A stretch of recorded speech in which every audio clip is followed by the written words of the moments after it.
Bank Dunia itu suka dicurigai sebagai upaya untuk meliberalisasi dunia. Walaupun dalam prakteknya, Bank Dunia seringkali tidak mempercayai mekanisme pasar sebagai motornya ekonomi. Jadi ketika mekanisme pasar, ketika pasar bebas merugikan Amerika, dia potong. Jadi sebenarnya lo bilang liberal, enggak juga. Jadi pokoknya kepentingan Amerika lah di situ. Di Bank Dunia itu adalah wujud dari kepentingan Amerika. Yang jelas dengan standar Bank Dunia yang baru ini, Indonesia tiba-tiba masuk dalam jatuh. Sehingga jumlah miskin di Indonesia itu kira-kira 160 juta. Kalau pengeluarannya di bawah 500 baru disebut miskin. Itu artinya orang-orang di Jakarta kaya semua. Kaya semua. Walaupun itu berarti 20.000 sehari. Pengemis ya. Pengemis nggak masuk orang miskin. Tukang parkir nggak masuk orang miskin. Itu gila. Menurut gua, janganlah. Kita memang punya keleluasan untuk menerapkan standar city, standar kemiskinan. Tapi jangan terlalu ekstrim.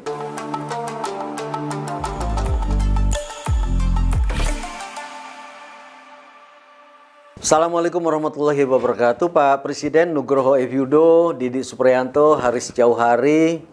Dan ini soal standar kemiskinan. Lagi-lagi kita bicara standar kemiskinan negeri kita yang kemudian kalau dibandingkan. Ngomong kemiskinan nggak boleh ketawa. Nggak boleh, harus serius. Kelihatan. Dan nggak boleh di hotel juga, Ji. Nggak boleh. Lu ngomongin kemiskinan sambil makan, ya kan? Makan mewah lagi. Ya gimana soalnya, Ji? Jadi gini, Bank Dunia baru aja, bukan baru sebenarnya, udah bulan April, Mei, Juni, udah 2 bulan lah. 2 bulan dia menetapkan standar baru kemiskinan dunia. Yang kita udah pernah bahas juga. Kita udah pernah bahas. Walaupun sebenarnya kita belum pernah bahas apa sih untungnya, detailnya, ya.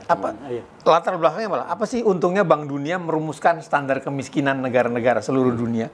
Karena Bank Dunia ini unik. Dia disebut lembaga PBB, tapi punya karakter sendiri. Mandiri.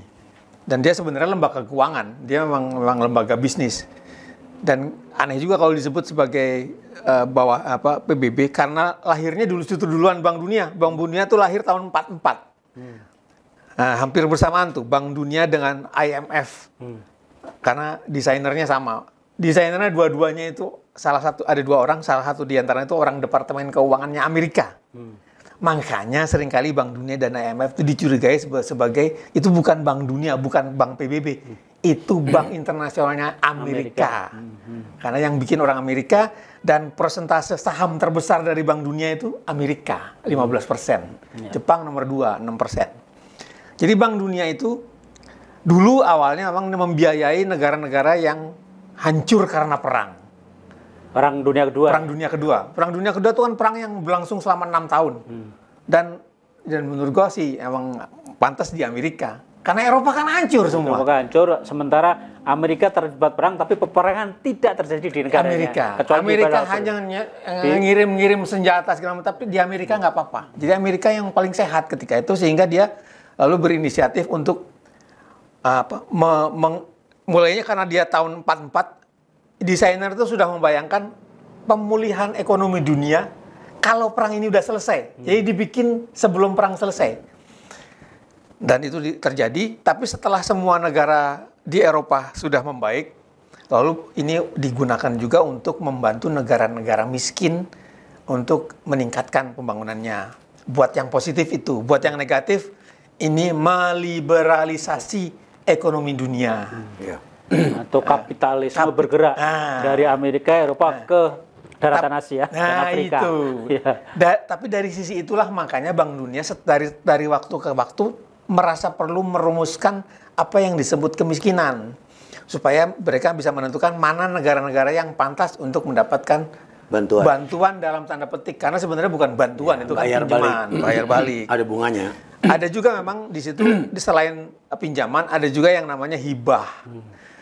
Tapi hibah itu hibah tuh kayak bonus. Lo pinjem nanti gua kasih bonus. Lo pinjem nanti gua kasih hibah. Jadi gitu loh. pinjem dulu baru kasih bonus. Namanya juga bank. Atau hibah dulu nanti habis itu pinjem. Jadi intinya ujung-ujungnya lo bayar juga. Iya, ujungnya lo bayar juga. Dan makin ke sini juga kita juga curiga. Nah ini gue ngomong Bank Dunia nih ya. Iya. Agak susah dia bininya di situ soalnya. Udah ngomong Jepang sama Bank Dunia udah. Bank Dunia itu suka dicurigai sebagai upaya untuk meliberalisasi dunia. Walaupun dalam prakteknya, Bank Dunia seringkali tidak mempercayai mekanisme pasar sebagai motornya ekonomi. Jadi ketika mekanisme pasar, ketika pasar bebas merugikan Amerika, dia potong. Jadi sebenarnya lo bilang liberal, enggak juga. Jadi pokoknya kepentingan Amerika lah di situ. Di Bank Dunia itu adalah wujud dari kepentingan Amerika. Tapi itu di luar itulah, itu kita bisa bahas lain. Jauh, gue sulit menjelaskan ke Nuriko. Nanti gue ngomong apa mau Nuriko. Tapi yang jelas dengan standar Bank Dunia yang baru ini, Indonesia tiba-tiba masuk dalam jatuh sehingga jumlah miskin di Indonesia itu kira-kira 160 juta orang. Karena yang disebut miskin menurut Bank Dunia adalah orang-orang yang berpenghasilan, yang punya pengeluaran di bawah 1,5 juta. Sehingga lalu Indonesia tiba-tiba 160. Kita BPS pakai penilaian ini membuat standar kemiskinan sendiri. Dan itu biasa memang. Di banyak negara standarnya Bank Dunia itu diturunkan oleh negara-negara itu. Tujuannya politik. Banyak juga politik. Alasannya biasanya kan standar kita itu beda-beda, Ji. Beda-beda. Jadi kalau kita bawa uang 1 juta di sini udah nikmat sekali. Tapi kalau kita ke Singapura kan nggak jadi apa-apa. Ya. Apalagi ke Hong Kong. Jadi standar hidupnya. Sebaliknya kalau kita ke Jogja. Ya. Nah itu nikmat sekali. Jadi standarnya beda-beda sehingga setiap negara menyesuaikan dengan karena kebutuhan tiap daerah, tiap negara beda-beda. Walaupun begitu,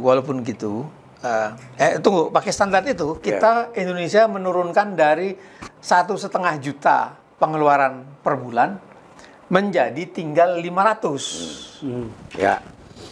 Jadi kalau pengeluarannya di bawah 500 baru disebut miskin. Kalau pengeluarannya 500.000 per bulan. Per bulan. 30 kalau hari. 500.000, 500 berapa lah, hampir 600. Kalau dia pengeluarannya lebih dari 600 baru nggak bisa lagi disebut miskin. Padahal itu artinya orang-orang di Jakarta kaya semua. Walaupun itu berarti 20.000 sehari. Pengemis nggak masuk orang miskin, tukang parkir nggak masuk orang miskin. Itu gila menurut gua. Janganlah. Kita memang punya keleluasan untuk menerapkan standar standar kemiskinan, tapi jangan terlalu ekstrim. Apalagi kalau kita bandingkan, ternyata standar kita yang 500 sekian, hampir 600.000 itu nggak beda jauh atau bahkan sama dengan standarnya negara-negara miskin. Padahal kita bukan negara miskin. Kita ini pendapatan per kapita kita itu kan udah 4.000 dolar. Kita udah masuk negara menengah bawah. Dan itu udah lama menengah bawah itu. Nggak naik-naik. Gitu. Nggak naik-naik. Artinya kita di atas. Negara miskin itu adalah yang pendapatan per kapitanya 1.500 dolar. Contohnya negara-negara Afrika. Afrika Tengah, Kongo, Zimbabwe, Uganda, Mozambik, banyak. Yang kalaupun kita sebut banyak yang nggak ngeh di mana itu. Jadi gini, Ji. Burundi, lu nggak tahu Burundi. Dunia ini, kemakmuran di dunia itu kan dibagi 3. Kaya, menengah miskin. Masing-masing yang menengah ini ada yang menengah bawah, tengah, atas. Gitu. Yang miskin juga gitu, miskin banget, miskin sedang, miskin. Gitu. Nah, itu kan masing-masing punya standar kemiskinan. Nah, kita ini yang ada di negara menengah bawah, tapi pakai standar kemiskinan negara-negara miskin. Itu yang jadi masalah, gitu loh. Dengan demikian kita tampak kaya, padahal kenyataannya enggak gitu. Makanya sebetulnya mungkin bukan tampak kaya, hanya ingin menunjukkan bahwa jumlah orang miskin sedikit. Juga tapi karena menurut standar negara miskin.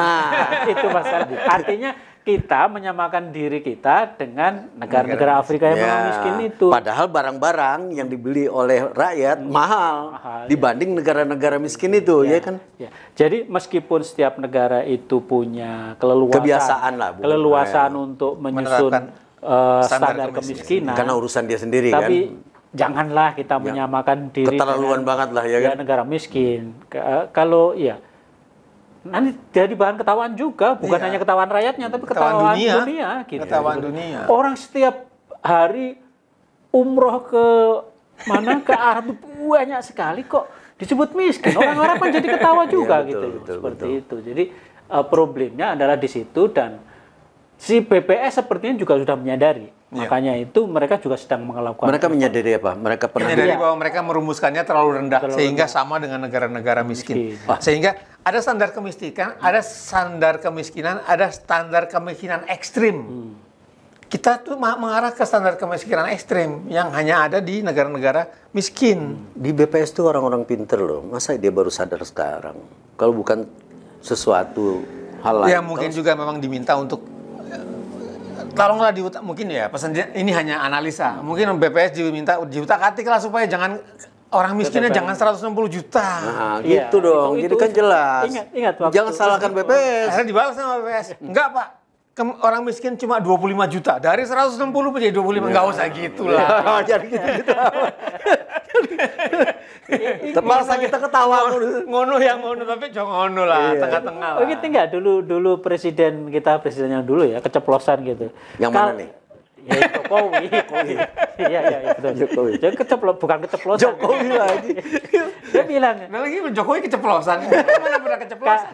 Kalau mau bagi bansos itu sesuaikan dengan jadwal surveinya BPS. Jadi bagi dulu survei, kan ada surveinya, jadwalnya dibagi sebelum survei sehingga pas di survei itu tinggi gitu. Akal-akalan gini kan memang jauh ya.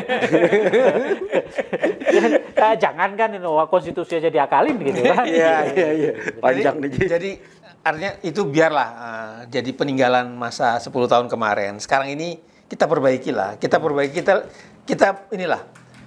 Kita tampil di mata dunia, kita tampil menjadi bangsa yang lebih berdignity lah, berharga diri. Nggak usah, kalau emang kita udah kelas menengah, kenapa harus kita sok miskin gitu loh, supaya dapat bantuan banyak? Kan nggak juga gitu kan. Bangsa yang berharga diri itu juga ditentukan oleh presidennya, oleh kepala negaranya yang juga punya harga diri. Ya. Lu tidak bisa berharap sebuah bangsa memiliki harga diri kalau dipimpin oleh orang yang memang nggak ada harganya. Bagaimana? Maksudnya 10 tahun ini presiden kita nggak ada harganya gitu. Itu biar dia yang ngomong. Lu usul apa ke presiden kalau gini? Ya sebetulnya saya yakin sih tim ekonomi presiden juga sudah bergerak kok. Jadi mengevaluasi penghitungan di masa lalu yang dikelirukan atau nggak masuk akal, sehingga saya dengar juga BPS sudah mencoba berdiskusi dengan para ahli di luar BPS ya. Dan BPS juga kayaknya kelihatannya nggak lama lagi akan mengeluarkan perhitungan barunya.